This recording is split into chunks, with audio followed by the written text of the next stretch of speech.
Call this meeting to order and ask you to stand for the Pledge of Allegiance. I pledge allegiance to the flag of the United States of America and to the republic for which it stands, one nation under God, indivisible, with liberty and justice for all.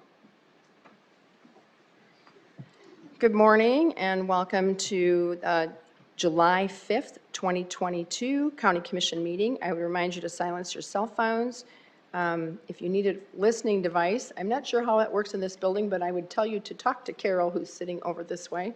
The meeting documents are, I don't see those either, way over here on that desk or that counter. And if you plan to speak at public comment, if you would please make sure you sign in with your name and address on the platform or the podium over there. And consent agenda removal. I'm confused. Oh, is there any reason to, Commissioner Benega is going to, is going to recuse herself for consent agenda, correct? Okay, and then one more thing, I would like to thank again the City of Sioux Falls for loaning us their facilities as we are under construction at Minnehaha County Commission office. So with that, I would look for a motion to consider a motion to approve the agenda. So moved. Second. I have a motion and a second. All those in favor say aye. Aye. Aye. Those opposed, same sign. Motion passes unanimously. Next, we have the consent agenda. I have a motion. Motion to approve the consent agenda. Second, Karski. I have a motion and a second to approve the consent agenda with Commissioner Bender recusing herself. Roll call vote, please. Barth. Aye. Karski. Aye. Heiberger. Aye. Motion passes unanimously with one abstention. Next, we have opportunity for public comment. If there is anyone here that would like to speak to anything that is not on today's agenda, this would be your opportunity. And you get 5 minutes. I don't know who's doing our clock. I am. Good morning. My name is Clark Meyer, president of Knife River, South Dakota. Our business address is 1500 North Sweetman Place. On today's agenda, you have a consideration of a contract with Charles Smith for the architecture and planning of the W.H. Line Fairgrounds. This appears to be a continued action from Resolution 2211, which you passed during the January meeting earlier this year. As a reminder, that resolution was, and I quote, to authorize a task force for the purpose of reviewing and establishing a vision for the William H. Line Fairgrounds. A task force group, including some of today's consultants, went through a very similar exercise in 1999.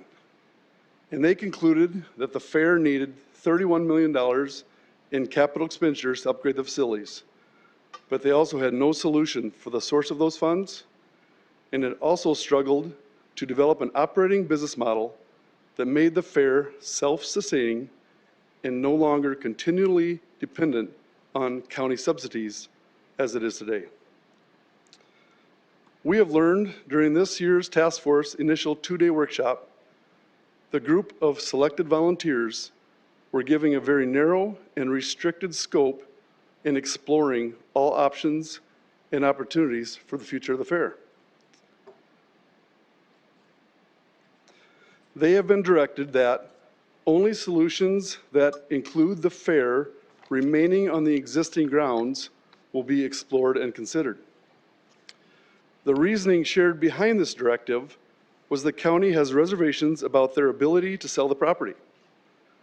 Knife River believes that a state bill passed in 2005 and is now South Dakota Codified Law 432518 through 432518.5 outlines the process that, when followed, would allow the county to sell this property.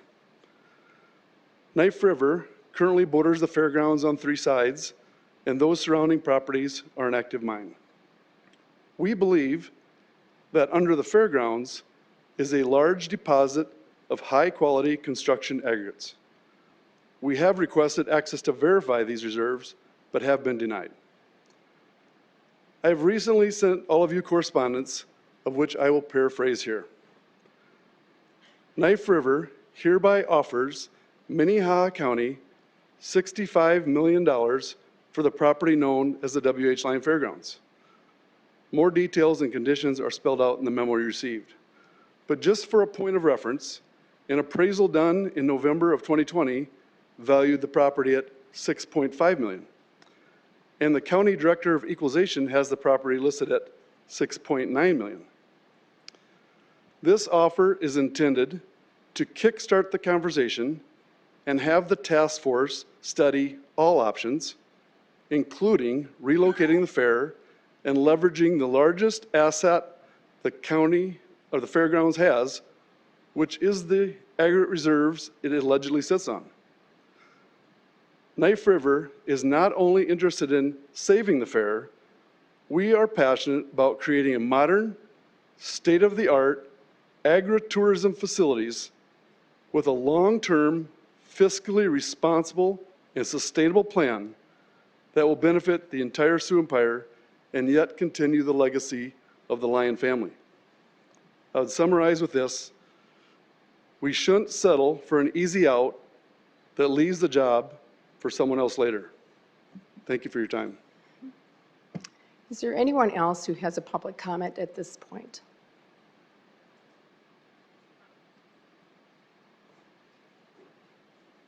Good morning. Good morning. Warren Guidey from Hartford. I want to thank you, Mr. Karski, for taking my phone call Thursday. Mr. Barth, thank you. Mrs. Heiberger, thank you for texting me back.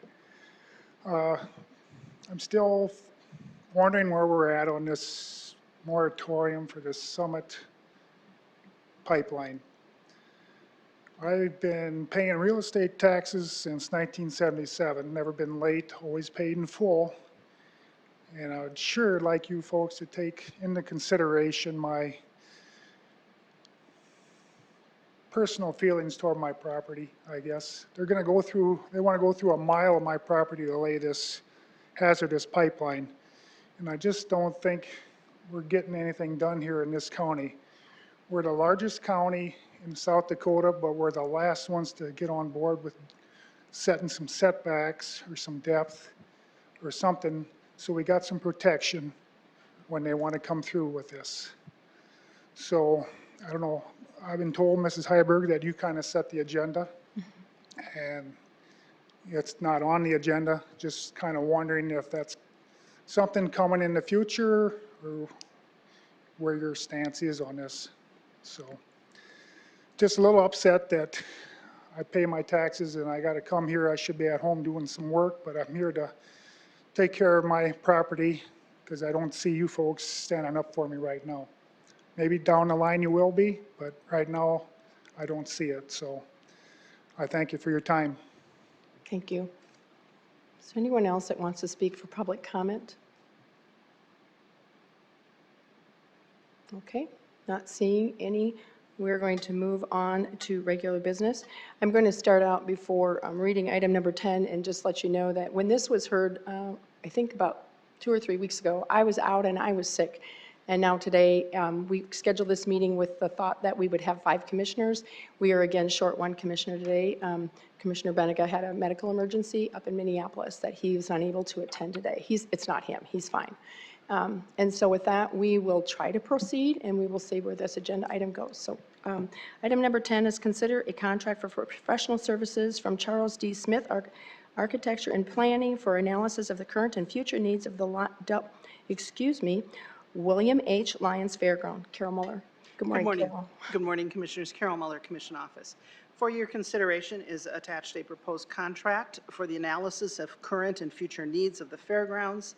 The proposed contract, I'll just point out the 4 different components that are in here: a physical master planning, a site civil engineering and selected building analysis and cost estimating, and then the market demand analysis, economic analysis and economic impact study that would be done, which I know you guys have had a lot of discussion and interest in doing. So I believe Mr. Smith is probably on Zoom if you have any questions for him at all today. Otherwise, I would turn it over to you for your discussion and direction. All right, thank you. So that's where we are. I have listened to what you guys talked about a few weeks ago. I've listened to it about once and a half time. I picked select spots out and listened again. And so I guess we would start the conversation. Do you want to hear from Charlie first, or would you, where do you want to pick up at? Or what? Pardon me? What was the options? Hear from Or Charlie? where did you want to talk to Charlie first, or where do you want to pick up at? Excuse me. You know, I'm okay with hearing from Mr. Smith. I know that there's members of the task force here that would also like to speak to this agenda item. So whichever way we go first, I'm okay with. Mr. Smith would be fine. Okay. Mr. Smith, do you want to start us off, please? Sure, I'll give you a brief overview of the proposal and the work scope, which is really a well-established process we've used over the years, probably over 35 years. It includes meetings with the task force, staff, commissioners, user groups, and then quite a bit of outreach to the community and the stakeholders and the users of the facilities. In addition, it will include utility studies by local firm Stockwell, and also building analysis and cost estimating for renovations and replacements and whatever the plan comes up with at that point. We'll be developing some alternative concepts for review by commission and selection of a final concept. At this time, however, I'd like to introduce Joel Feldman, who is the lead economic consultant with CSL, which is an international firm, Convention, Sports, and Leisure, that we've worked on about 35 projects with. And he'll talk a little bit about the economic analysis and the economic impact portion of the master plan. Thank you, Charlie, and good morning, Council. Again, my name is Joel Feldman with Conventions, Sports, and Leisure International. CSL has been around for about 30 years. I've been with the company for 15 years.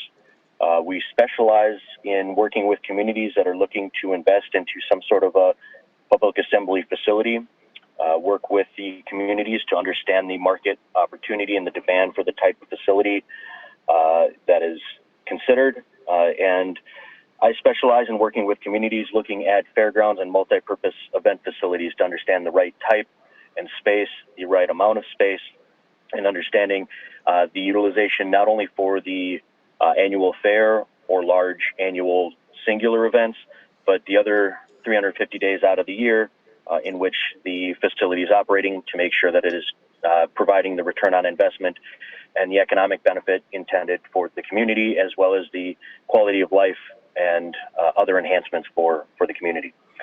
As Charlie outlined, we have a very well-defined process that we have developed over 30 years of operations at CSL, in which we will reach out to a variety of different current, past, and potential new stakeholders, take a look at the local community to ensure that any investment into the project is not duplicating efforts with other public assembly facilities in the market, that would be ensuring that we are generating new economic benefit to the community and not just relocating that activity.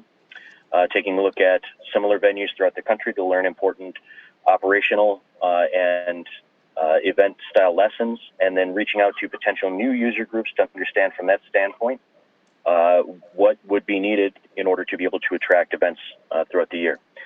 We then have a proprietary model that would take a look both at the costs and benefits associated with investing and reinvesting in the fairgrounds complex to provide you the information that you need to make an informed business decision, and to help Charlie and the rest of the project team with the overall master planning process. Thank you for your time, and I'm happy to answer any questions about our process that we can. Thank you, Mr. Feldman. Are there any specific questions for Mr. Feldman at this point? Otherwise, we will continue to listen to input. Okay. Is there anybody in the audience that would like to speak to this agenda item?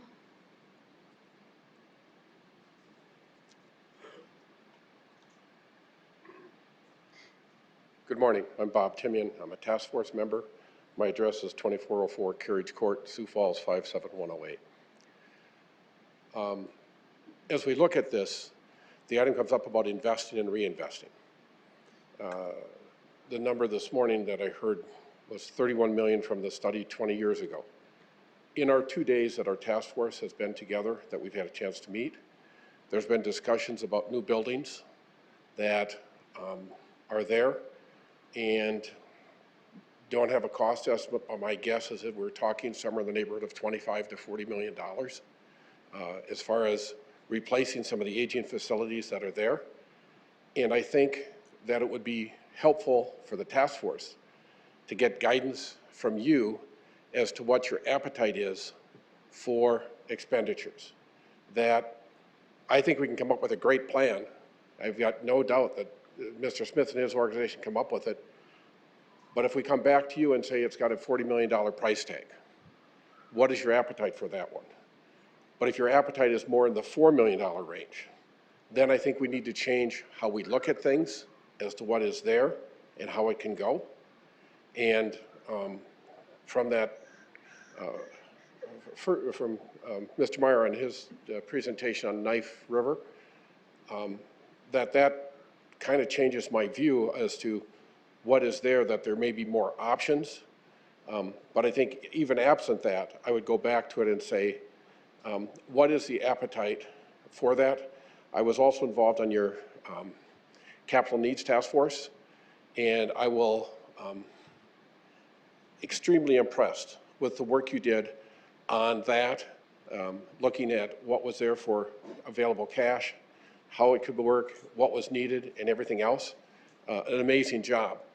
What I don't want to do here is to have us go through this effort and come up with it and say, we can come up with a report that is at 38 or 32 million, and if it is the same process that happened 20 years ago, saying, well, there's no funding for it, how are we going to do it? I think it should change the scope of that, and that would really help the task force if we could get some front-end guidance from you as far as your appetite for expenditures at the fairground. I will tell you that the tours that were done extremely well. I think the people there have a very good handle as far as condition, what is needed, and everything else. To me, the surprise was that I have always heard from people in the community that the concert grandstands were in need of repair. And I said, no, those are in great shape. They're solid. Everything is there. It could work better as far as house stages and some of the other items, but that is there. But some of the other buildings there are aging and in need of repair. And if we want to do if some of the events that would be there would be putting up a new facility, but to come to you and say, we can put up a new facility and the price is in that high range, that 20 to 40 million, what is the appetite of Minnehaha County for that? Or is your expectation that the task force will find a funding mechanism to provide for that? But I just think some guidance would be helpful because I think the scope of the contract, and then if we look at some other options that are there, it just seems that it's early that our task force hasn't had. We just had the 2 meetings as the introduction and really haven't met since then. So, and I'm not speaking for the rest of the task force. This is just me as a task force member. But I want to make sure that Minnehaha County is prudent in how it is spending its money. And I've no doubt that Mr. Smith can do a great job. But is that really, when he talks about architecture and needs and meeting facilities, that is going to be a large dollar number. And is there appetite for that? Is really the question that I have. So thank you. I appreciate all that you do for Minnehaha County. Thanks, Bob. Is there anybody else that would like to speak?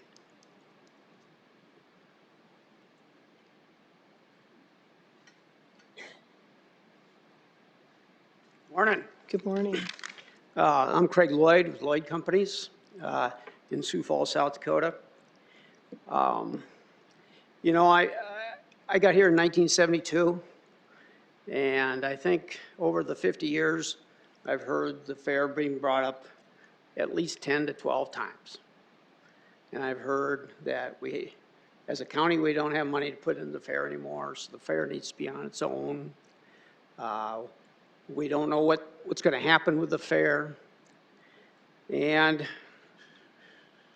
I think I heard that the fairgrounds is over 100 years old.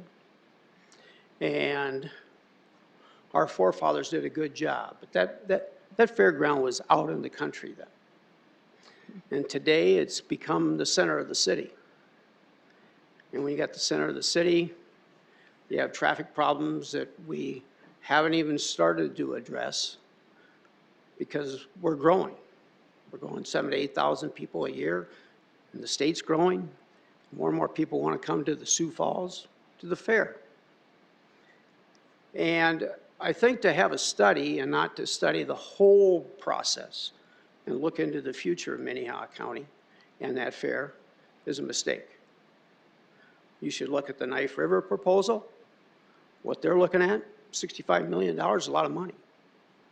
If the estimate 20 years ago was 32 million, knowing a little bit about construction, you can just say about every 7 years that doubles. And there's other ways to go around it, you know. Architects and engineering estimates sometimes are high and sometimes they're low. But if you don't have the appetite, like Bob was saying, for $45 to $50 million, I think you're wasting your time in doing any studies. I think as far as that fairground goes, I think it needs to be reevaluated. We should look at the Knife River proposal. That should be part of the study. A little bit on a personal note, and probably a selfish note, is that a group of us have invested over $1 billion in downtown. And if Knife River doesn't find a source in the west side of Sioux Falls that they have to bring in materials in the next 100 years, because estimates are is that that's a 100-year solution underneath the fairgrounds. All those trains are going to come through downtown. And right now, we're owner of the Hilton Garden Inn downtown, and we give away about 2 to 3 rooms a month because of the train noise. And if that train noise goes from what it is today to 8 to 10 more trains a day, it's going to affect the economic development of the downtown and the billions of dollars that we, as private citizens, are investing, which is also future taxes for this county. So I think you need to look at the whole process, and I think you need to look at everything and look 100 years in the future. Not we're going to patch this thing together, try to figure it out, and then move on, and that'll take care of us for another 20 years. Your forefathers went 100 years. You got to go 100 years. Thank you. Thank you.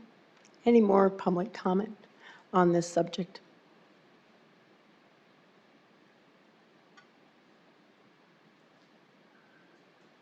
Good morning.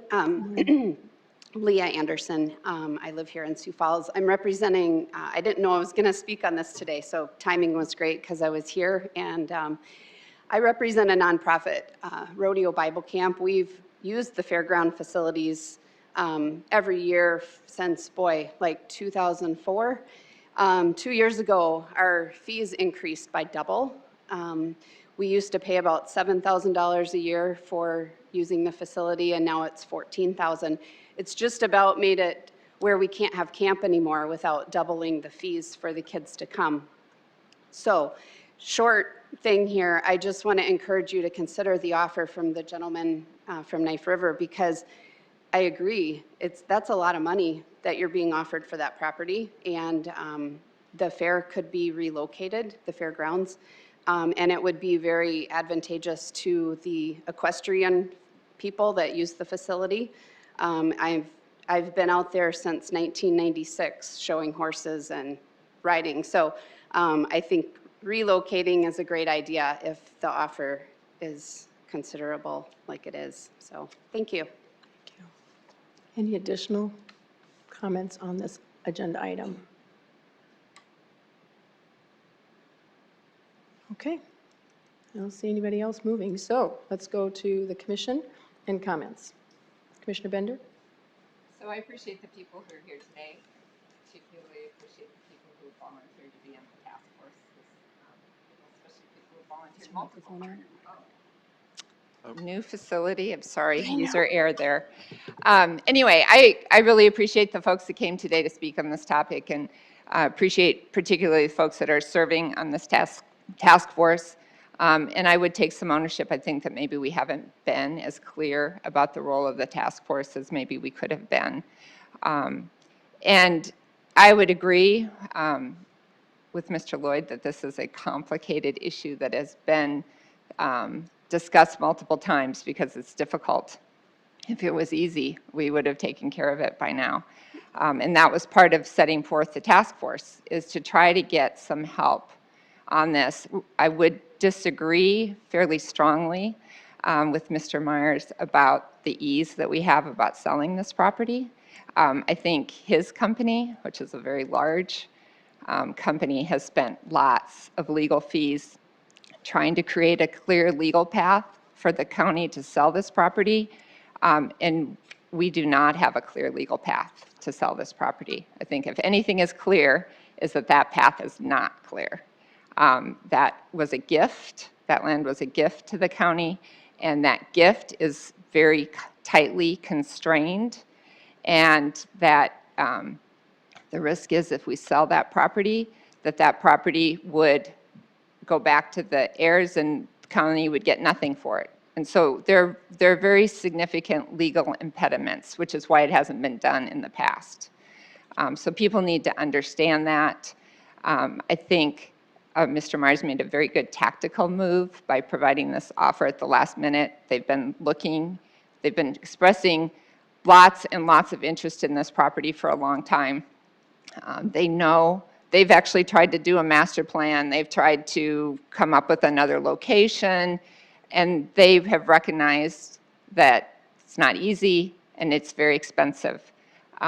Even if we could do it, moving that facility to another location is very, very expensive. His offer, if you look at it carefully, is only $15,000 down. And Million, excuse me. $15 million down, and then money paid over time as material is mined, which is how that land is typically sold. I understand that. But so it's not like he's giving us a lot of cash, and we can't just sell it on a contract. We can't pick one person and sell it. There's the statutes lay out very specific ways that counties can sell property, and you can't just take a contract from somebody. Now that gets back to the whole issue of the task force. My goal, particularly, and I think if you talk to the commissioners, you would have heard maybe different goals for the task force. My goal for the task force was to get a whole bunch of stakeholders together, give them some information about the economic benefit, whether that property as located is a viable location for a fair. I think Charlie's presentation after the 2-day was that the location is actually excellent for a fair, given the fact that it's located so close to 2 interstates. If there was anything that came out of those initial 2 days, that's what I heard, that the actual location is excellent for that kind of facility. I also was a little taken aback by the amount that the next chunk of this contract would cost us. What I would like us to see us do is simply approve the market demand analysis, economic analysis, and economic impact portion, at least first, for that contract. Have that information, have the task force be interviewed as part of gathering that information, and then that information go to the task force. Have the task force analyze that, see what else they might need, and then have the task force prepare for us, for the commission, a list of priorities. That this, this investment in this building would be where you should focus. That's where you're going to get the biggest impact. And then also that we could use that information to perhaps go out to donors that might want to invest heavily or adopt a particular facility out there. I mean, it is clear, there's never been any mistake about the fact this was a gift to the county, but the county has no revenue source, zero revenue source to maintain the fairgrounds. The taxes that are generated by folks who come into the fairgrounds don't go to the county. They go to the city, they go elsewhere. And so that is the crux of the issue for the county, and that's what makes it so difficult. I mean, it is a facility, lots of people go there and utilize it, but the way it's set up is very difficult. And so I would like to see the next step be that we approve the economic demand and analysis phase, that go to the task force, that we rely heavily on the task force, both in gathering that information, culling through that information, and preparing a list of priorities for the commission so that we can look to how to best utilize the facility that we have. Thank you, Commissioner Bender. Additional comments? Madam Chair, I'm Commissioner happy to talk. There are a lot of issues with this, and Commissioner Bender outlined some of them. We cannot just pick a person to sell it to. We have to declare it surplus. We have to go through certain procedures to try to sell it.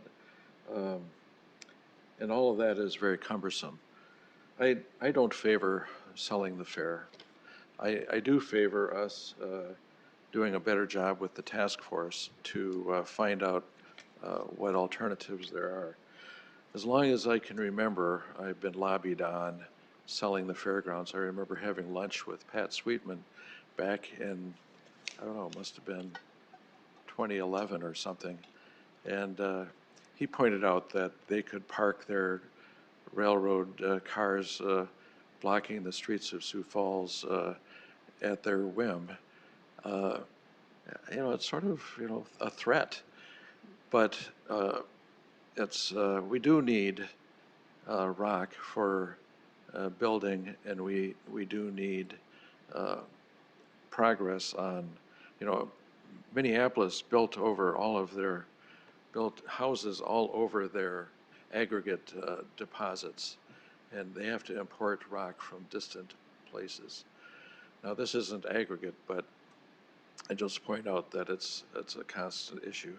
I don't know that this will be a fairgrounds in 100 years. It might be.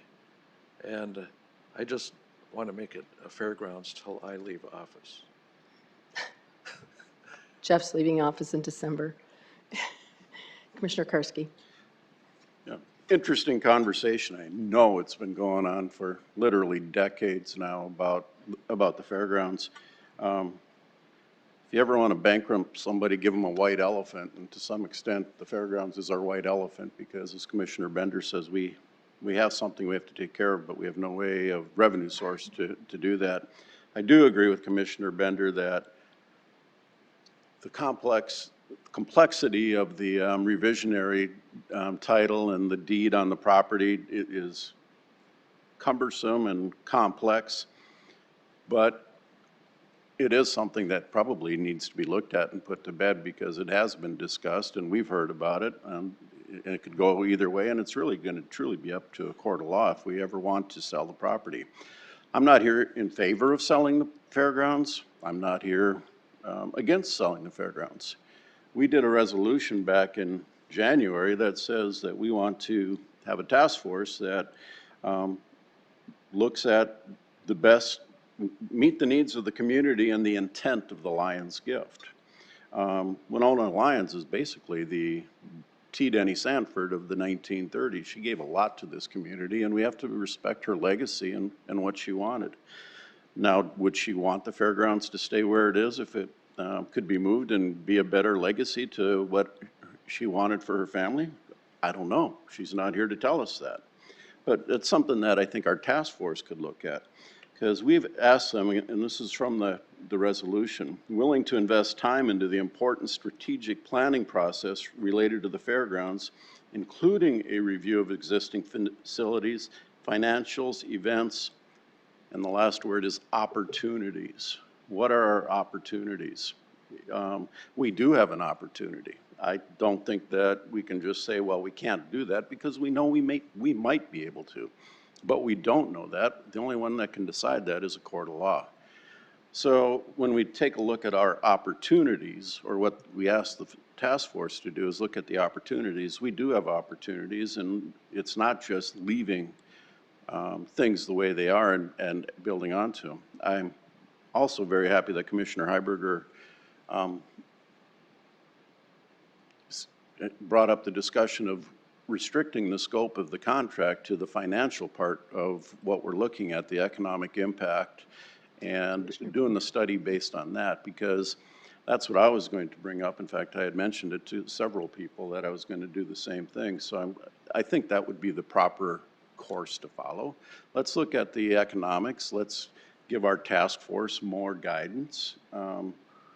This contract is for $185,000, I believe, $165,000 plus 15% plus actual expenses related to the agreement. So I mean, we're probably 165 in expenses. We could be pushing 200,000 with this contract. We don't need everything that's in this contract right now. I think we need to piecemeal it, and I think we need to do the economic impact study. And I think part of that is, you know, how much money are we willing to put into it, and what are we expecting back for that money, or what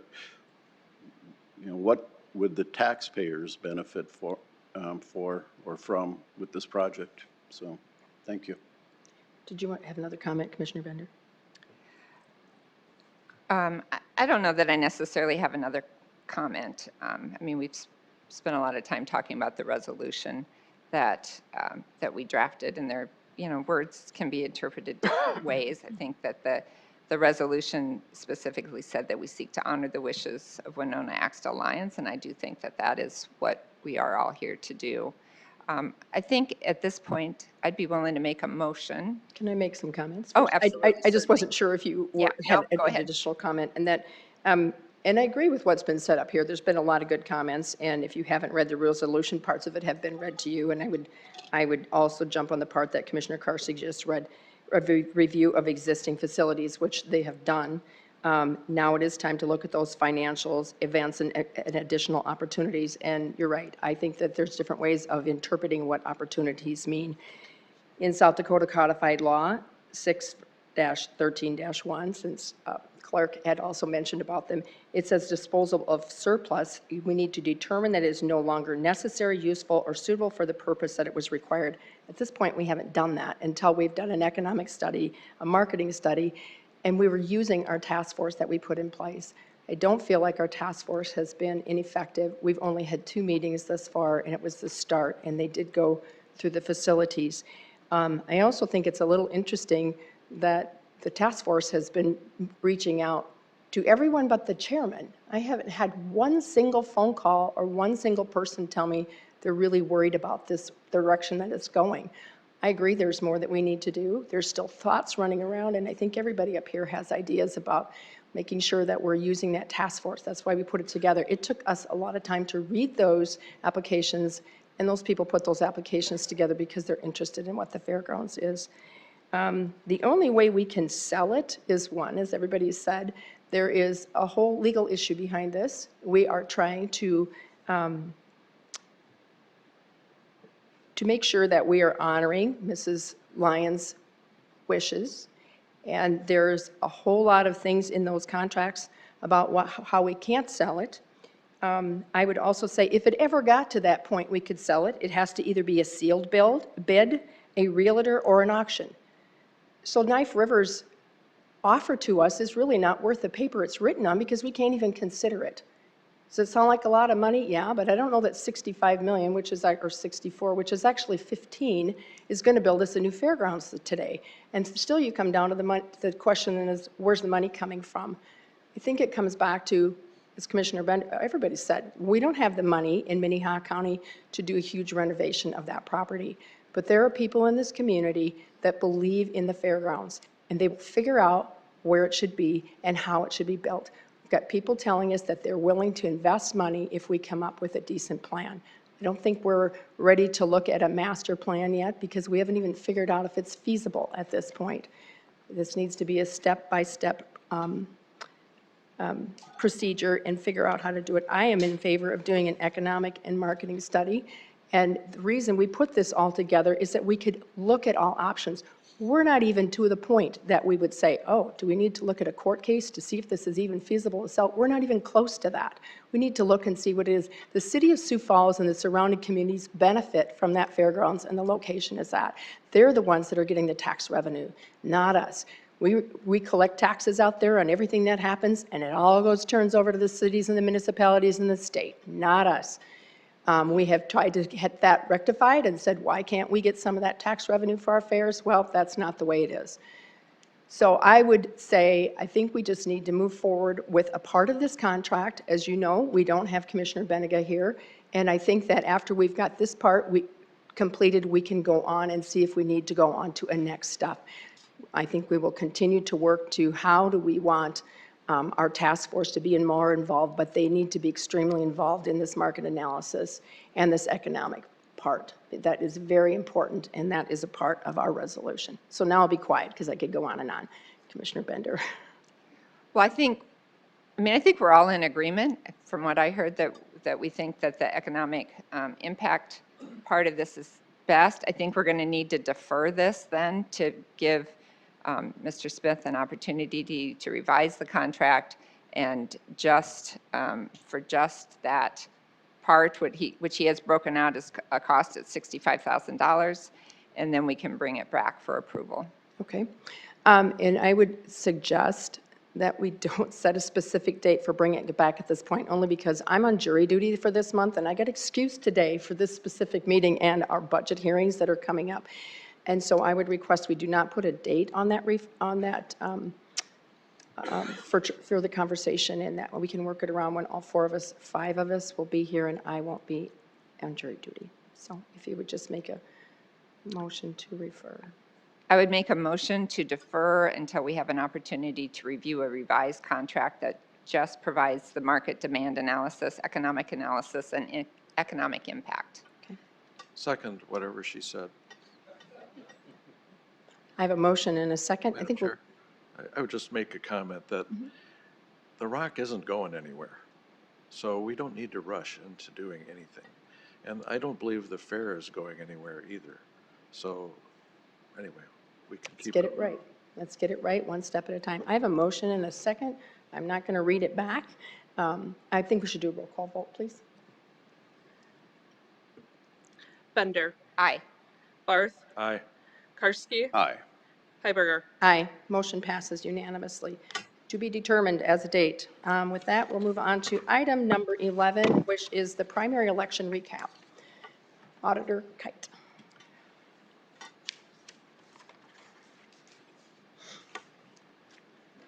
Morning, Commissioners. Ben Kite, Auditor's Office. So just wanted to give you a recap of the primary election that we held on June 7th. Go through some of the numbers, but, talk about some of the issues and successes we had from the primary. So we had a total of 34,360 votes that were cast out of the 127,161 registered voters at that time, so about 27% turnout. We had a total of 73 races that included national and state races, countywide races, party precinct, and Amendment C. So a large number of races that we had to account for. Provisional ballots, we received 29 provisional ballots, of which 18 were able to be validated. And then we also had one recount for District 12, South Dakota House of Representatives. That we completed that recount on June 27th. And happy to say that we had no change in results. So kind of a mini audit, I guess you might call it, of our election counting process, verified that the results were as we had originally reported. So then I'll talk about some of the issues that we had on an election and maybe some of the successes that we had also. So we had some pre-election issues. One, I guess I'll just note, just the limited auditor's office election experience. Majority of the staff that I have never been through an election before, so we all had to come up the learning curve on this pretty quickly. We had some ballot issues with our printer. They had printed the ballots incorrectly at one point. We had that reprinted. That just kind of lingered on throughout the process, but we finally able to work through that.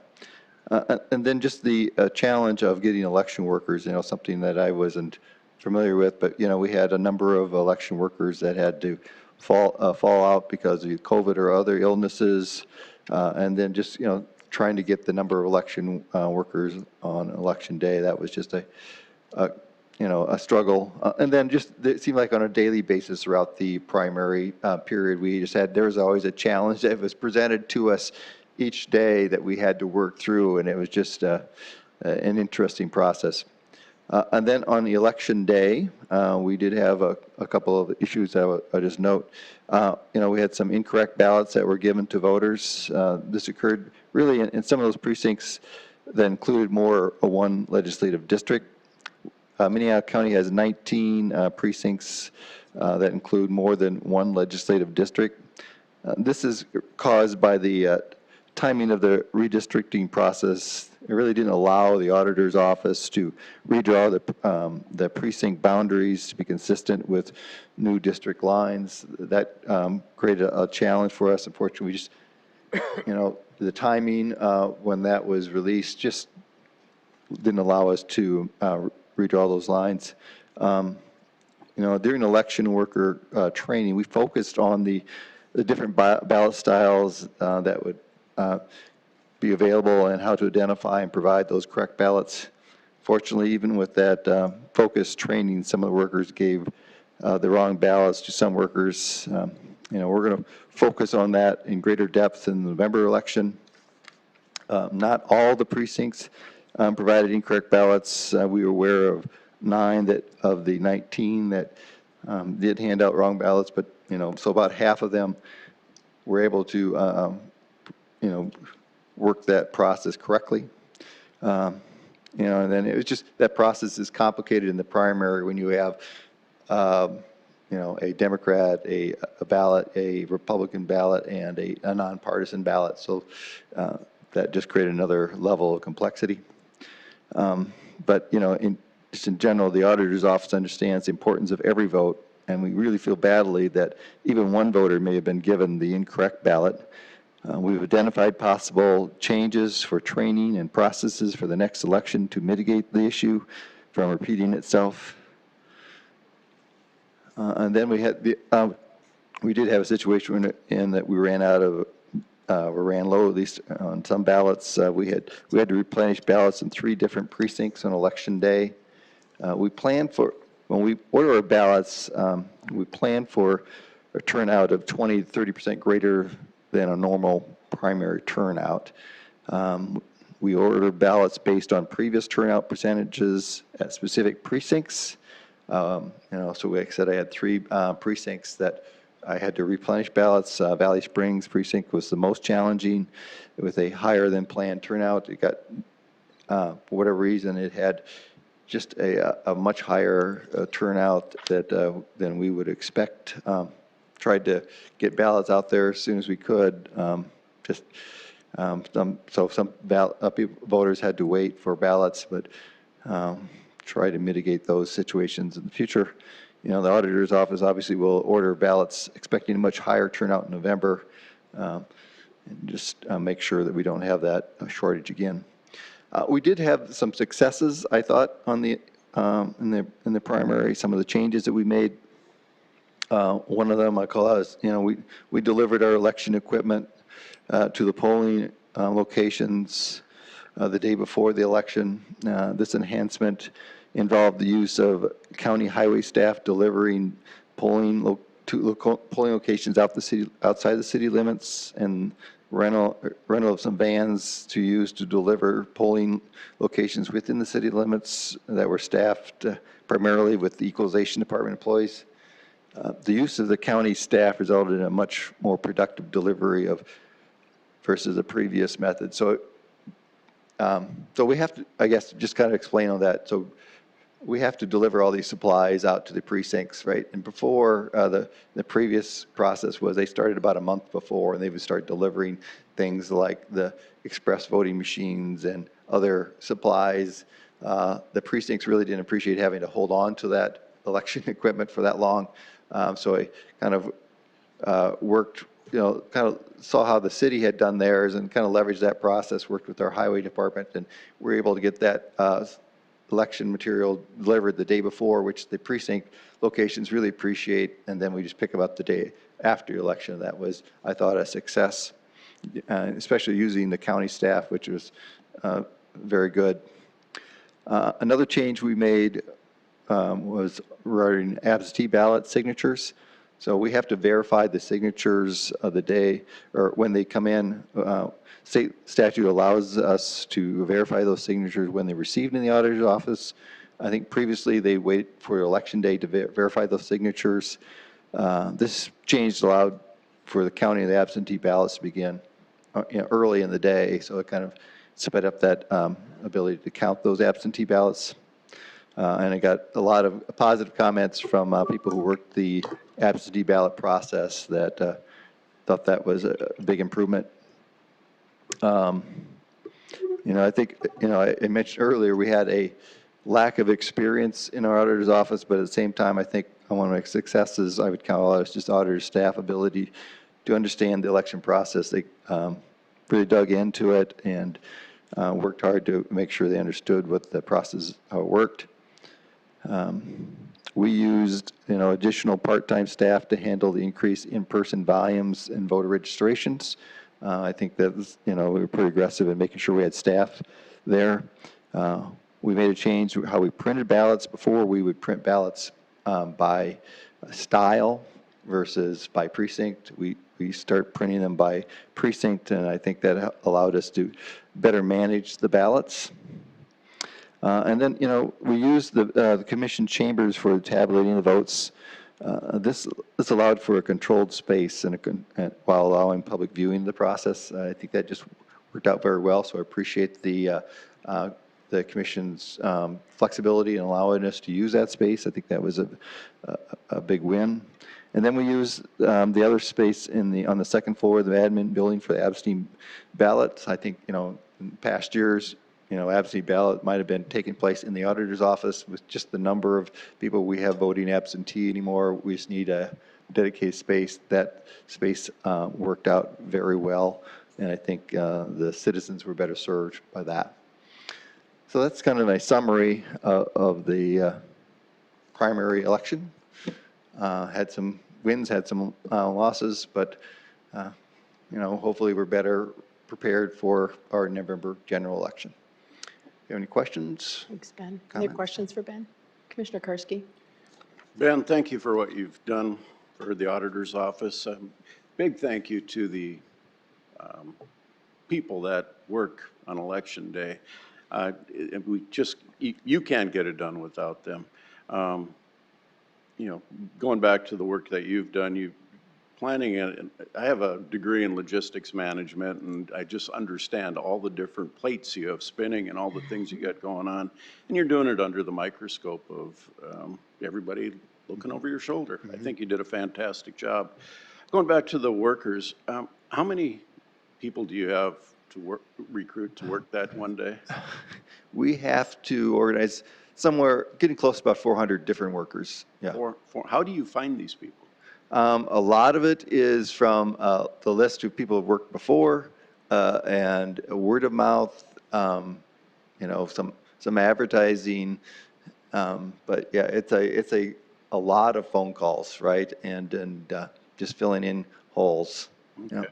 And their training involves what? Yeah, so if you're a poll worker, we have an hour-and-a-half training session that we put on about 2 weeks before the election, go through it in detail. We give them a copy of that training material. I said if they're previous workers, so it's kind of a refresher for them. But that's the crux of that training, yeah. And they're human. They make mistakes. I mean, nobody, I don't think, expects anything perfect. If you do, you probably should adjust your expectations. How long do they work on that election day? Is it like 7 to 7? Yeah, so it's a 12-plus hour day, so they're probably there even some early at 6 o'clock to set up, and by the time they're done, it's probably 8 o'clock, so it's yeah, could be a 14-hour. And we pay them a lot of money too, right? Yes. Each election worker gets $150 a day. Unless you're a superintendent, you get 180, but yeah, they do it more as a service to the community than they do for the money. Heartfelt appreciation to them and for what they do. Yeah. You couldn't get it done, and, to make the election move forward, we need them, and I just encourage other people that have the time and the desire to do it to volunteer to do this, because it is volunteering. Yeah, right, Commissioner, my hats go off to all those people who work for us. They do a great job. We shouldn't expect perfection from them. They try to do the best they can. We try to train them as best we can. But yeah, they do a very good job. We don't expect perfection, but we do have checks and balances to catch the mistakes and to fix the things as we go along. So again, thank you. Yep, thank you. Comments? Commissioner Bender? Well, mainly I'd like to echo a lot of what Commissioner Karski said. Oh, now I'm on. But I would also just like to point out, one thing that I have learned as a commissioner is how incredibly complicated the voting process is.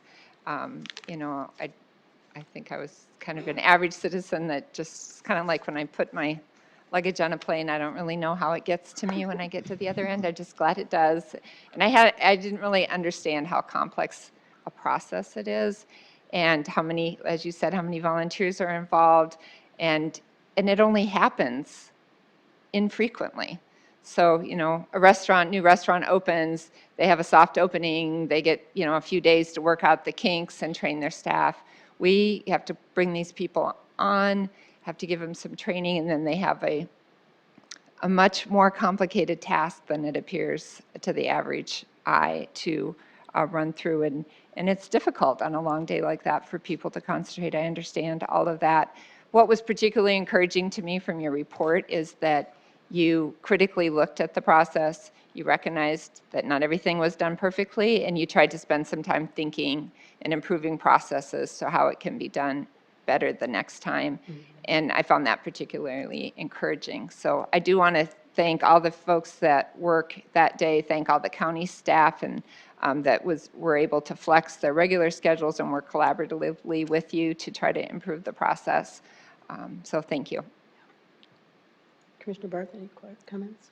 No, I would also thank our auditor, but having gone through this many times, both as a candidate and a voter, it's extremely complicated once you get into your position.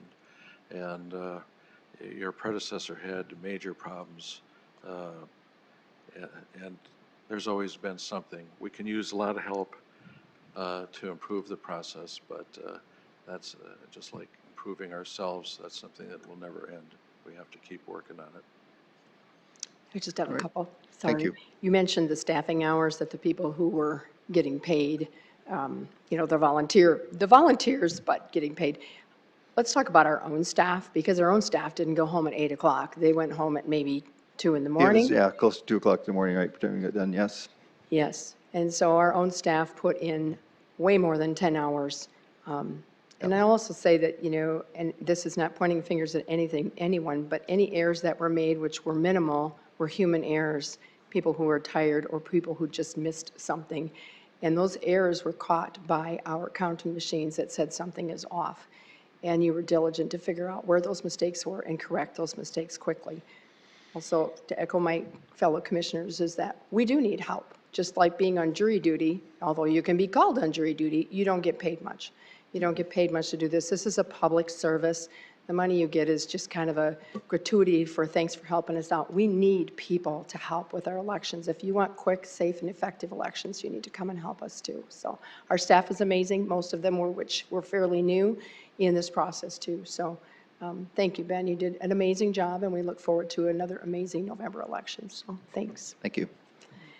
That will move on to item number 12, which is the first reading and rezoning of number 22-06. The author is to authorize the auditor to publish notice of a hearing on July 26, 2022, to consider the amendment to the 1990 revised zoning ordinance for the Minnehaha County to rezone from an A1 agricultural district to a RR rural residential district. The legal description described as Lot 1, Songbird Acres, 6th edition, in the northwest one quarter, section 32, Township 102 North, Range 50 West, Benton Township, Kevin. And I would point out that this normally would have been on the consent agenda, and we just missed it. So, yeah.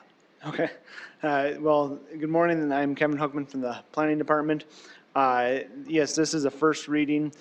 So this item here is a 7.14 acre property with one residential dwelling on it. The petitioner is requesting to move to rural residential with the draft layout of 5 lots on the property.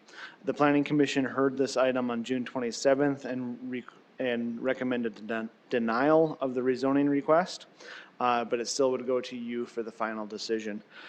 So action should be taken to authorize the auditor to publish notice of the hearing, and the hearing to be held on July 26, 2022 at 9 a.m. Any questions for Kevin? Look for a motion. How far is this away from the joint planning district with the city? From the joint, probably a little over half a mile, I suppose. So it is close. Yeah, it's close. It's about 3.5 miles from the city. So. Okay, thank you. On Highway 38. Yep, no, I knew it was close. I was Yeah. just trying to figure out exactly where, so, okay, thank you. Madam Chair, we had a number of people speak against this. The roads in that subdivision are not up to, having another 7 houses. And there's also issues with it all being on septic on top of the hill above the creek. And there was just, except for the proponent who was hoping to, prosper from an expansion of housing there, the rest of them were opposed, and we voted against it. Okay, thank you. I need a motion to move this forward. I would make a motion to set the second, publish the notice and set the hearing date for July 26, 2022. Motion and a second. All those in favor say aye. Aye. Those opposed, same sign. Motion passes unanimously. Thank you, Kevin. Item number 13 is authorize the chairman to sign the agreement between Department of Social Services and Minnehaha County Jail for restoration to competency program services. Mr. Walsh. Oh, no. Mr. Good morning, Warden. Commissioners. So this is a renewal of last year's contract with DSS for the jail competency restoration. Pretty cut and dry so far. It's been going very well. Okay. Any questions? Otherwise, a motion, please. Make a motion to approve. Have a motion to approve? Second. Have a motion and a second. All those in favor say aye. Aye. Aye. Those opposed, same sign. Motion passes unanimously. Thank you, Warden. Thank you. Thank you. Any liaison reports? Commissioner Karski. Last week, Commissioner Benninga and I were in the Metro Communications. We had a meeting primarily to approve the contract that was negotiated with Metro Communications. I can't give you all the specifics because I'd be shooting from the hip, but that contract was approved. We had an executive session, and a half-hour meeting turned into about an hour and 15-minute meeting. So I think things are going well. Things can always go better, but appreciate the employees of Metro Communications and their willingness to negotiate, and I think we have a good contract, and it's just for the 1 year. It's the 3rd year of a 3-year contract, so that will come before us as part of our budget process. So. Thank you. Any other liaison reports? Okay. Any non-action commission discussion? Commissioner Karski. Yes, we had a citizen today ask about the moratorium, and I guess not being in leadership, I'm uncertain as to, and for his benefit, when will we have that discussion before the commission again? We are working on with our legal counsel on that. Okay, so we don't have a date certain. No, we do not have a date certain. And like I said, I'm on jury duty this month, but we are working on it with legal counsel. Okay, okay. Madam Chair, I would echo Commissioner Karski's question on when are we going to have a hearing on a proposed pipeline moratorium. You know, we are paid to make decisions, not to wait and decide later. A baseball umpire has to decide in seconds or less. And this has been beating around for a very long time. I'm getting calls, I'm getting emails, I'm getting text messages. I'd like it to be on the agenda ASAP. And, you know, I don't know why, but as a county commissioner, I'm not allowed to put anything on the agenda. Why can't a single commissioner put something on the agenda? You are the one that's holding it up, Cindy. I would say that I'm not holding it up, Commissioner Barth. We continue to work with legal counsel. It will be on when we are ready for it to move on. We have had numerous hearings on this, and there's been numerous input. And yes, we are getting emails, and there continues to be good information coming. We are not dragging this out by any means, and there has been no action by the PUC. We have time to get this done safely. Madam Chair, I've tried to put other things on the agenda too that affect our county. For example, with the game fish and parks people. I can't get anything on the agenda. Am I a second-class commissioner? I don't have an answer for you for that. I don't think you're second class. So, any other non-action commission discussion? Madam Chair, Commissioner Barth? I would just say that, you know, I read a fun quote the other day. The what? A fun quote. Oh, okay. And I'm reminded of Harry Truman, who they said, "Give him hell, Harry." He says, "I don't give them hell, I just tell the truth, and the Republicans think it's hell." But the quote I saw the other day was, if you want to make a liberal angry, tell him a lie. If you want to make a conservative angry, tell him that Trump lost. Anyway, just Thank you for your comments. Any other non-action commission? Okay, with that, I would look for a motion to adjourn, except for we are going to reconvene into a budget hearing. So I would look for a motion to adjourn this meeting to reconvene into a budget hearing. I would give us a 5-minute recess. Is that okay, or do you need more than 5 minutes? that's my motion. Okay, I have a motion and a second to reconvene in 5 minutes for a budget hearing. All those in favor say aye. Aye. All those opposed, same sign. Motion passes unanimously.